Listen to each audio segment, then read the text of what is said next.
Hello everyone, my name is Vincent and thanks for tuning in at Vertiati. So for today's video, I'm going to talk about a new topic. Now, before I tell you about the topic, I'm going to do things a bit different. So in my previous video, I talk about a different topic and would ask random people about their opinions on that topic. And for today's video, I'm gonna do a bit different.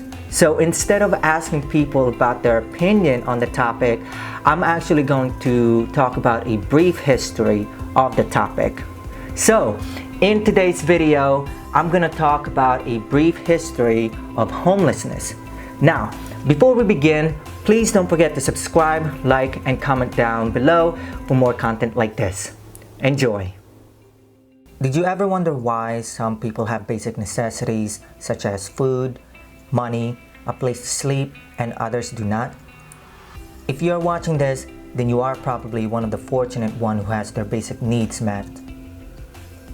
To better understand the topic, we need to understand the origin and how it all started. So what is homelessness? Well, let's go back in time. In the early 1800s, the word tramp was the first term to use to describe a homeless person. However, at that time, tramp had a different term.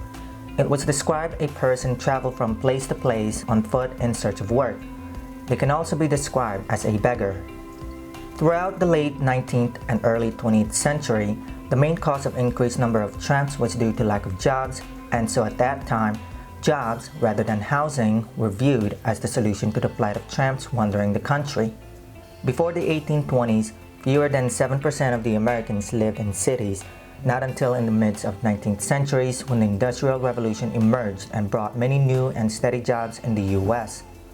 The result of the Industrial Revolution era brought a lot of attention to many people from different states and people from other countries outside of the US to migrate to cities like New York, Philadelphia, and Boston to start a new life, the American dream, the land of economic opportunities. Although there were a lot of opportunities and many wage-earning workers depended heavily upon wealthy employers, the number of homeless people continued to increase over time due to insufficient jobs available. There were not enough jobs to support every person who came to every major city, and so many immigrants who came after to the US in hopes to live the American dream life due to the lack of finance which results in no place to live, they ended up becoming homeless instead. Due to the increased amount of homeless people over time, and especially during the 1850s, free lodging rooms for people located in police stations was common in cities, and it was served as one of the first major public shelter systems existed provided to the public. In the 1880s, the first word hobo was recognized throughout the US, and the goal of it was to soften the public's perception of tramps. To spread the word and to promote jobs for many tramps, especially in the 1920s, many well-known artists such as the American literature writer named Jack London wrote The Road to advocate and convince many steel companies to shift their views about hobo as someone who will provide loyalty and malleable workers to the company. And as a result, the term seasonal jobs were first established, and it was first begun by the immigrants' farm workers. In the early 1940s, economies rise back up once again and brought many jobs to the communities due to World War II. And although the numbers of homeless people declined slowly, it was still a problem.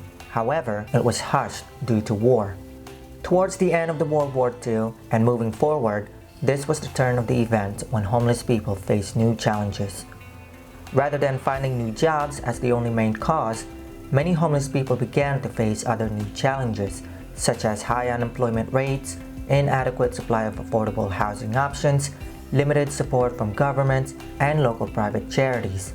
At that time, many homeless people, especially older generations with disabilities and mentally ill problems, are dependent upon government support through social welfare, and as well as few private charities and churches to provide free basic needs such as food, survival supplies, and shelter homes such as Skid Row areas, which was established to provide low-income or free shelter home neighborhoods to homeless people at the time when it was established in 1976, located in Los Angeles, California.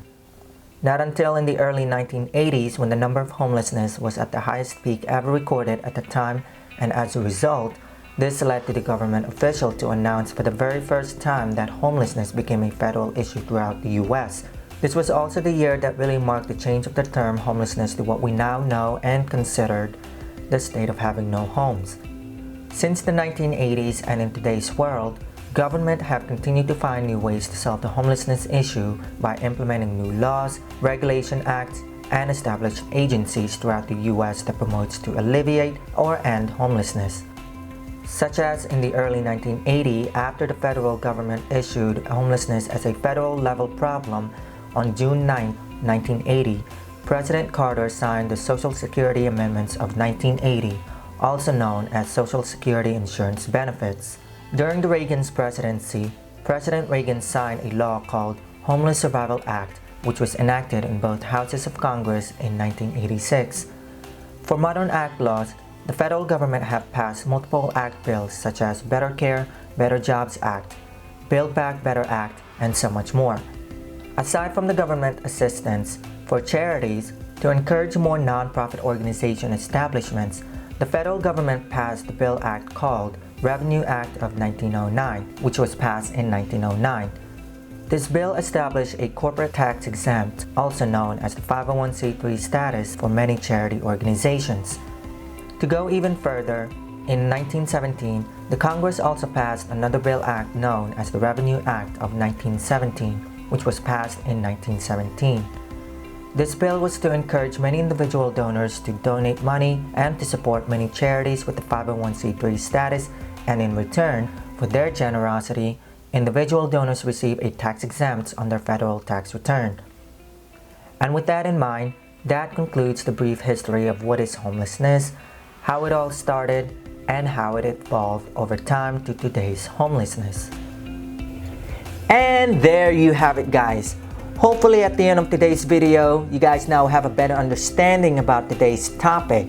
Now, before I end the video, I do have a question to ask. Based on what you already know and what you have learned in today's video, my question is, in your definition, what is homelessness?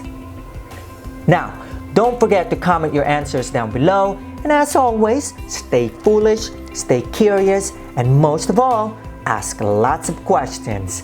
Thanks for tuning in, guys, and that's a wrap.